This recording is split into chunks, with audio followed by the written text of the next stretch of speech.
Welcome to the Real Estate Syndication Show.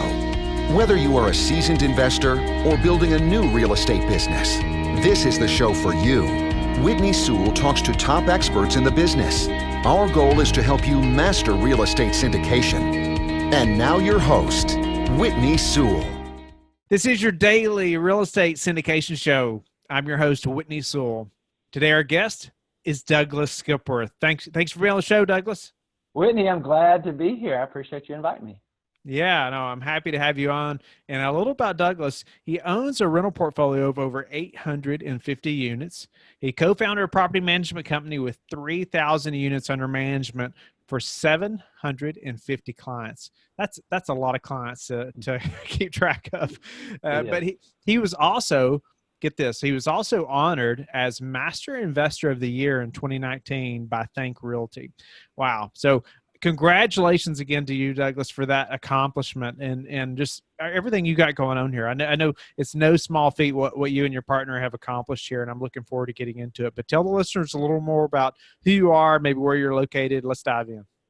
Oh, yeah. Thanks, Whitney. We are Crestcore Realty is our property our real estate brokerage and property management company. We're located in Memphis, Tennessee. We have office in Jackson, Tennessee, and Dyersburg, Tennessee, and Memphis. So that's three kind of West Tennessee offices, and again, manage those 3,000 units for ourselves as well as, hundreds of investors from around the world. And then we provide the maintenance and construction, do some hard money lending. But we've been at it since 2001. Started kind of doing it for ourselves and realized that we would get better if we helped others. So it's been kind of we kind of say our mission is to serve people profitably. So we're out there doing good service, but we all got to kind of win by making money for each other. So you said you realized you would get better if you were helping others. Yes. So can you elaborate on that a little bit? Yeah. So and maybe it's kind of just part of who we are, but my business partner, Dan Butler, and I, we moved, neither of us are native Memphians. I'm from Dallas, he's from Greenville, South Carolina, and we both married Memphis girls. And so we ended up in Memphis. We ended up in the same neighborhood in about 2003, and we found we liked to jog. Somehow we got introduced as exercise buddies. And so we started jogging, and we would meet in the morning. Sometimes we met in the afternoon after work, and we developed a friendship. But what we really found in that, in addition to getting a good workout and in addition to having just fun being together, we built up an accountability. So it's like Dan depended on me to be there. I depended on him. If I told him I was going to be there, I would. Some days it was cold. Some days it was rainy. Some days I stayed up the night before. Some days I had a lot going on that day. So there was always a reason not to meet or not to do, not to run. And so having Dan and having that accountability kind of kept us there. And so what we kind of thought as we were managing our own properties is like, if we had some owners that we were managing for or clients that we were helping, then that would make us get better, because we couldn't take the day off, and we couldn't have the excuse of, obviously on the running side of this ones I mentioned, but on the property management or on the brokerage side of, I can let this tenant slide, or I don't have to do a great job on this, or I don't have to do that. And it really ratcheted up what we needed to do, kind of digging down deep within ourselves to bring up the professionalism, which helped our personal portfolio and helped the residents that were living in our homes. And we were borrowing money, so we wanted to pay the banks back. So it's just a virtuous kind of cycle that spiraled upward. So that's kind of what we mean by it would help us get better by starting a property management company. Yeah. So among other reasons, but right. But ultimately, you created more accountability for yourself. Yeah, and that for us, accountability is personal accountability is one of our core values, and just kind of that extreme ownership, because it's prescriptive in the sense of like we want to have it and we want to do it, but we also want it to be kind of descriptive of who we are and what we do. And so by surrounding ourselves with kind of external pressures, it kind of again kind of raises the bar just a little bit more and gives us some extra incentive to follow through on what we say we're going to do, and kind of prevents us, because we're weak, man. We are weak and flawed people, and we mess up. So the more reasons we have to not mess up, or to dig down deeper, or to try harder the next time, that's just kind of what we're trying to do. So it's interesting. A little accountability goes a long way. You know, Amen. when you have no accountability, you're just off doing your own thing. Yeah, you know? man. And that's a great one. There's a phrase we use all the time is we feel like we always, people in general, and us especially, we, judge people by their actions, but we judge ourselves by our intentions. And so everybody's got great intentions, but follow through is a lot harder. And so, that's one of those things we try to remember about ourselves, is like, hey, we need to judge by our actions, because intentions, everybody's got good intentions. Yeah. Yeah. So I'd love to hear about, how your growth kind of, how that happened. You all got started in 2001, you all running buddies, you realized, okay, we could probably put this together, work for other people, and grow this a lot faster, or, help a lot more people as well. And, what did the growth trajectory then look like when you all, you joined together your real estate businesses and then went forward? Yeah. So Dan and I were both, I had a real estate technology company. He was a plant manager, regional, and then nationwide plant manager for Georgia Pacific, a large manufacturing company. He was owning rental properties on the side. I had some properties on the side. We joined together, kind of, the 2 + 2 = 5, or 1 + 1 = 3. Just, we felt like there was more together, that early on we kind of adopted that African proverb: if you want to go fast, go alone. If you want to go far, go together. And we kind of experienced that. It's, again, that accountability, because we experienced it in running. It was very easy for me to get up and go run by myself. But if I wanted to do it day in, day out for 365 days, or we've been doing it now 15 years, it was going to be a lot harder for me to do it by myself. And so we saw that with our partnership in real estate. If we wanted to build a business where we could serve people and help ourselves as well, we were probably both going to get a lot farther if we joined forces. And so that was taking his strengths, my strengths, taking kind of the core values we have, as well as kind of the principles that line us up, with kind of a vision. And then we were off to the races, primarily buying houses for ourselves, but then doing third-party property management, then real estate brokerage, and then start maintenance and construction. And so it really kind of got some juice behind it during the Great Recession, because Dan and I were able to buy a bunch of houses personally. Other people, Memphis, man, just, it's kind of the Lord's blessing that we were in a good spot to buy property for other people in Memphis. And so we went from, owning a few hundred houses and managing those to managing, almost up to 2,000 houses in probably 5 years' time, just by kind of being, what we like to say, just kind of being honest and competent. So in our industry, unfortunately, that kind of sets you apart if you're honest and competent. And so we tried to really play that up. And so that was able to both the personnel we attracted and the colleagues to work with us, but also the clients, by being honest and competent, got us a long way. Nice. So I like that. The honest and competent goes a long ways, and no doubt about it. And, Tell me about. And to cut you off on that, and what's so great about being honest and competent is neither of those are really that difficult. I mean, we didn't say we're the best in the world. We're just like, we're competent. That's it, and we're honest, and that's something that's not hard. It's just different. So anyway, yeah. So tell me about some of the systems that you had to put in place. I mean, growing from, a couple hundred to a couple thousand, like, that's a lot of growth, in a few year period.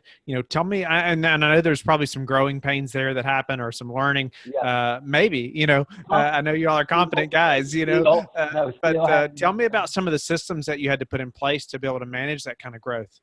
Yeah. So we've always treated it, and whether you're a whatever type of investor you are, whether you're invested in apartment syndicates, whether you're invested in single family homes, whether you're invested in other type of passive investments, even in stock portfolio or any type of equity investments, it's, we came at it that it's best to treat it as a business instead of a hobby.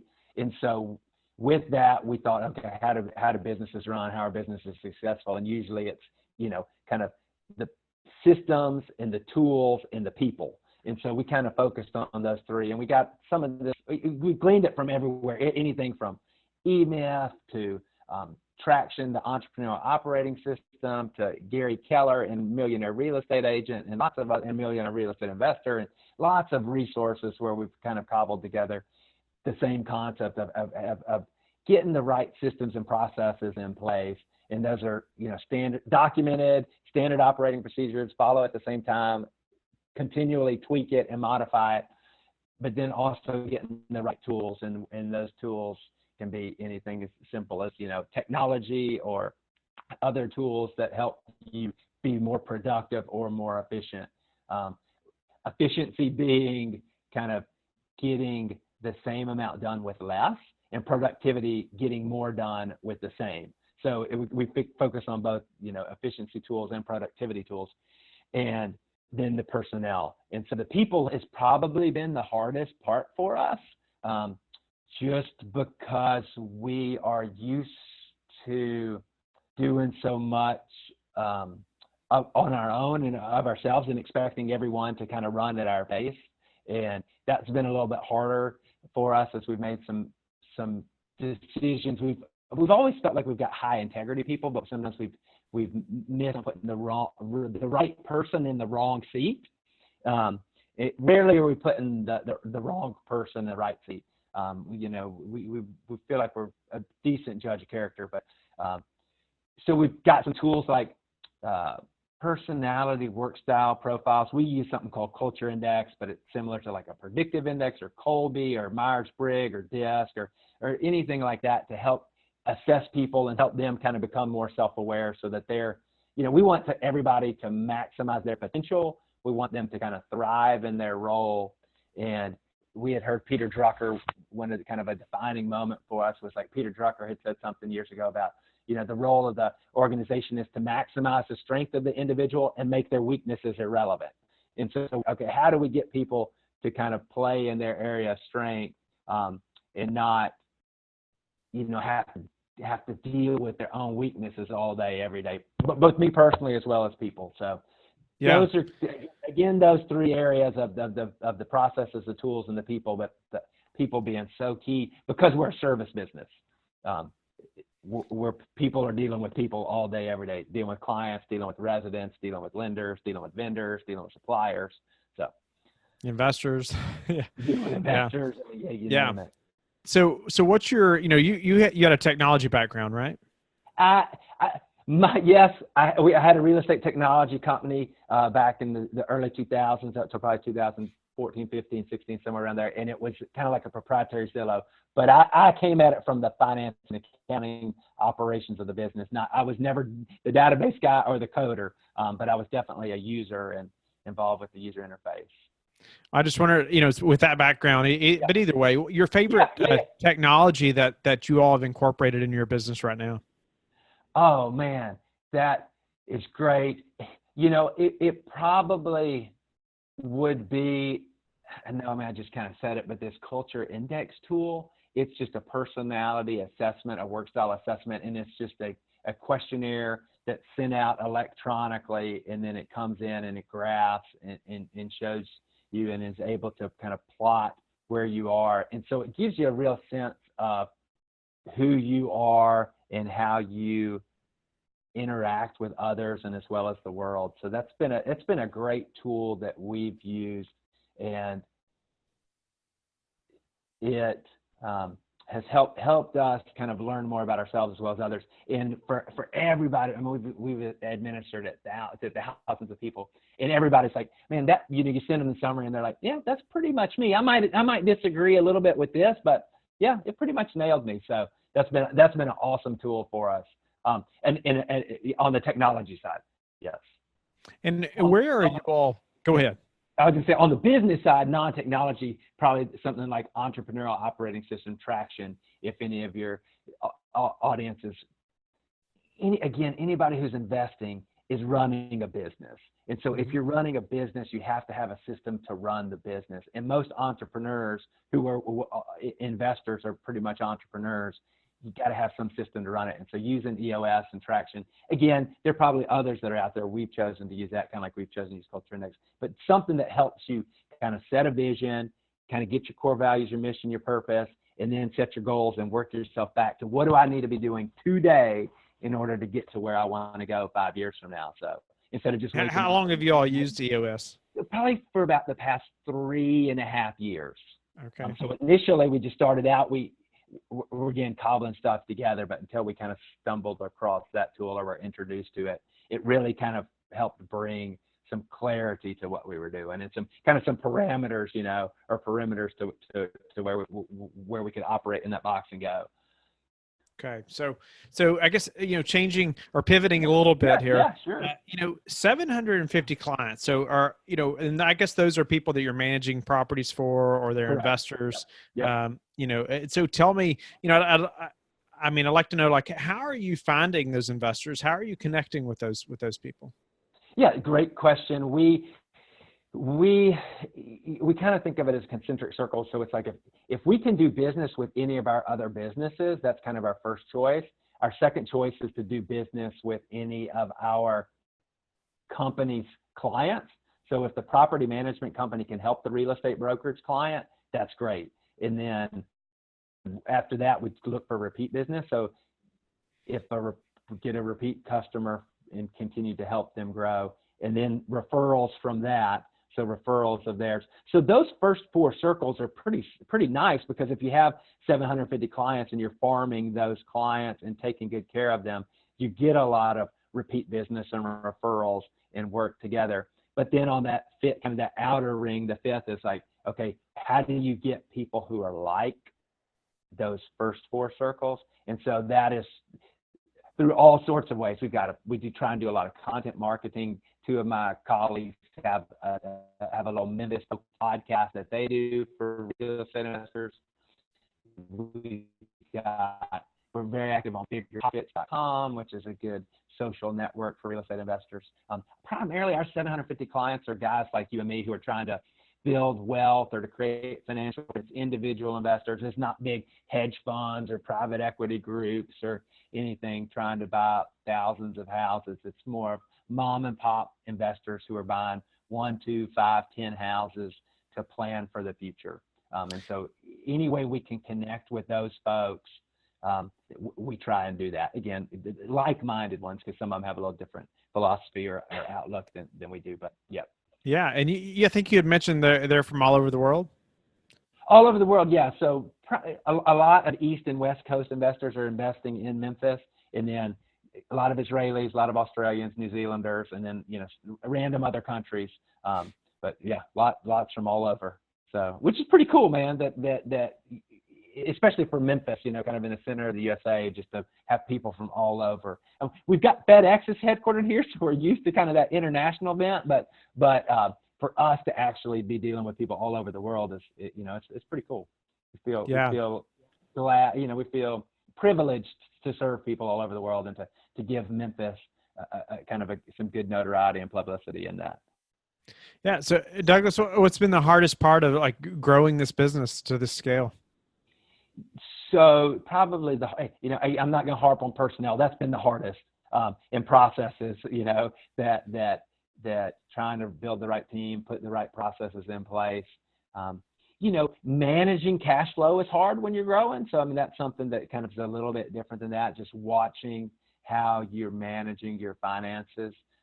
We've done a lot of borrowing for our rental properties, but we've tried to run our businesses out of cash flow. And we're one of my mentors, he is a multifamily investor. He owns about 8,000 units. He's headquartered here in Memphis, kind of throughout the Southeast. He does market rate, but primarily tax credit, low income housing. And he told me early on was to, only borrow against income producing assets. And so that's where real estate comes in, and I know for apartment syndicators, that's great. You borrow money because you got an asset that's going to generate cash. A business is an asset. It generates cash, but it doesn't have a lot. The service businesses don't have a lot of tangible assets, and so we've never borrowed against those businesses because at the end of the day, there's nothing tangible that a banker could take collateral on. There's nothing that we feel good that they're just buying the cash flow of that book of business. So again, we've never borrowed, so we've always had to fund out of the growth. So we've had to, again, Gary Keller's got a great concept called red light, green light, lead with revenue. So if you got the revenue, then you can add the expense, get the revenue, add the expense, and not the other way around. And that has been very helpful for us because we've seen, especially in the media, you see, people go raise venture capital or borrow money, and kind of friends and family, everybody invest, and then it not work out. And we just we're just not looking to let people down or to fail if we can. So managing that cash flow has been, after managing the people in the process, managing the cash has been just as important for us. Of course. So how are you all preparing for this potential downturn? Yes. So, we've kind of been preparing for the downturn for 10 years. It is, everybody thinks, hey, it's coming. And then now maybe it's not coming. So we are constantly, kind of like I said, with our personal rental portfolio, one thing we always did and have done is we've tried to kind of match the asset with the funding. So long-term assets with long-term financing, and then to manage that rate. And so we've always tried to either pay things off as quick as we could or get as long of maturity as we could that was just close to the amortization, just because the future is uncertain. So if we can stretch out the maturity to close to an amortization on debt, that was good. Or if we could just kind of compress the amortization, is kind of cinch the belt as tight as we could. We've always done that on the personal portfolio, on the rentals, on those kind of real estate assets. On the business side, it's kind of managing the cash, like I said, not overextending, not doing things that are crazy, not stretching for growth, but planning for and thinking about those scenarios of, okay, what happens if rates go up and people don't want to invest? What happens if the stock market goes up and people want to invest in stocks as opposed to real estate? Or if the rates go up in bonds, people want to jump in more fixed income that way. Or if other markets are more attractive. So we're always kind of doing contingency planning and thinking that through just for kind of the rainy day scenarios. And so we're always thinking and trying to be mindful of what if. So. Yeah. And what's a way that we haven't talked about, or a way that you've recently improved your business that we could apply to ours? Man, good question. One thing we've recently done is, we've done some core behaviors, which have been great, sharing stories. We've gotten the team. So this has been really fun. So we took our 6 core values and we said, these are great core values, a little bit platitudinal, if that's the word. They're kind of like platitudes, kind of high level things. And so we said, how do we make them a little more concrete and actionable? Let's come up with 15 core behaviors. And so we said, here are 4 core behaviors that we want, honor commitments, tell the truth. And so we kind of give some little scenarios of what they are. And so what we've done is we've taken those 15 behaviors, and on the 1st through the 15th, we do one, and then the 16th through the 30th of the month, we do them again. And we have everybody on the team is responsible for a day, and we kind of keep it mapped out. And everybody has to share a story about share a little 2-paragraph story about how you honor your commitments, or tell a story about how you've seen somebody tell the truth even when it hurts, or radical transparency is another one. So how are people radically transparent and open with you, or have you seen it? And so that's been really great to get the team involved, everybody sharing stories and kind of reinforcing those behaviors which kind of support the core values of building a culture of like-minded people who are out there to serve. It's been awesome. So that we started that in September. We started that 3 months ago. So we're on our third month now. It's been fantastic. So what is your best advice for caring for investors so they want to come back? So what we say is providing a world-class service. So world-class property management service to us is being kind of operating with excellence, as well as number two is providing a exceptional experience. And when you boil all that down, I think it just kind of comes to communication and follow through. It's very simple of like communicating, and then doing accountability, follow through, doing what you said you were going to do. They can count on you to get it done, having that integrity, that kind of that wholeness of here's what I said, here's what I did. So for us, communication and follow through are what provide world-class service and sets you apart. That's how you take care of people. Nice. And what's the number one thing that's contributed to your success, Douglas?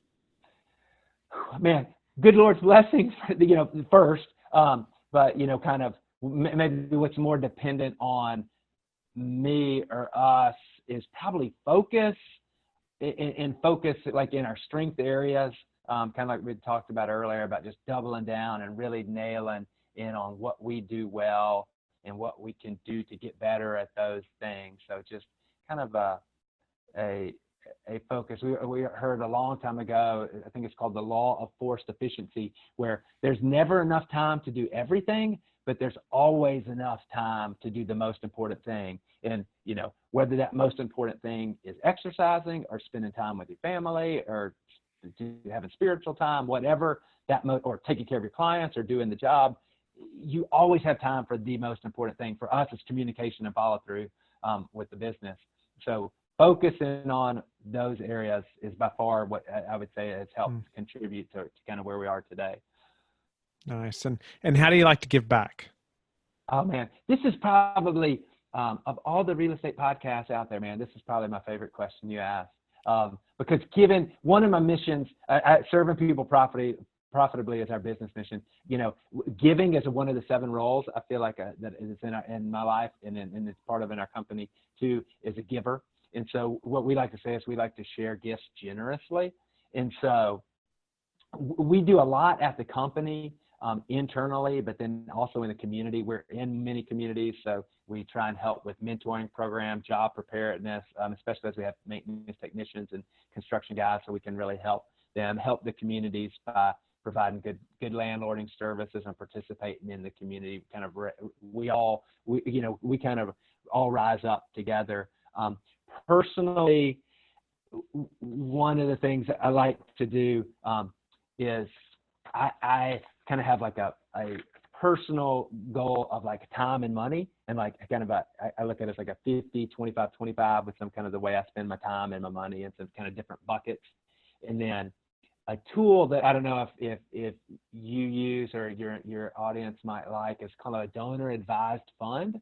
And so it's a tax advantage vehicle, but it's for anybody who's philanthropic, man, it is a awesome tool that you can start with just a little bit of money, where you contribute to that donor advised fund, and you get the immediate tax deduction, and then you can disperse that money out over time. It's really like a private foundation, but for guys like us who don't have millions and millions and millions of dollars to give away, but you just want to give away thousands of dollars a year, it's a really great tool, or even hundreds of dollars. It's a great vehicle. So we're big proponents involved with a community, it's called the Christian Community Foundation in Memphis, but there's other community foundations that have donor advised funds, and it's a great tool. No, I appreciate you sharing that. I don't think I've heard of that, or the donor advised fund. It's something I'll definitely look into. Yeah, check it out. I promise you will love it, but especially because all of your donations flow through that donor advised fund, so you get one tax receipt. So when you go to file taxes, it's like all your donations flow through that. IRS is very in favor of people giving, and And so that's a great tool that they've allow us to use. And so I always encourage people. So Douglas, tell the listeners how they can get in touch with you and learn more about you. Yeah, great. So check us out at crestcore.com. We're on all social media, LinkedIn, Facebook, and Bigger Pockets. Can reach me at douglas@crestcore.com. Shoot me an email. Find me on LinkedIn. Find me out on Bigger Pockets. Happy to do whatever I can. Thank you for listening to the Real Estate Syndication Show, brought to you by Life Bridge Capital. Life Bridge Capital works with investors nationwide to invest in real estate, while also donating 50% of its profits to assist parents who are committing to adoption. Life Bridge Capital, making a difference, one investor and one child at a time. Connect online at www.lifebridgecapital.com for free material and videos to further your success.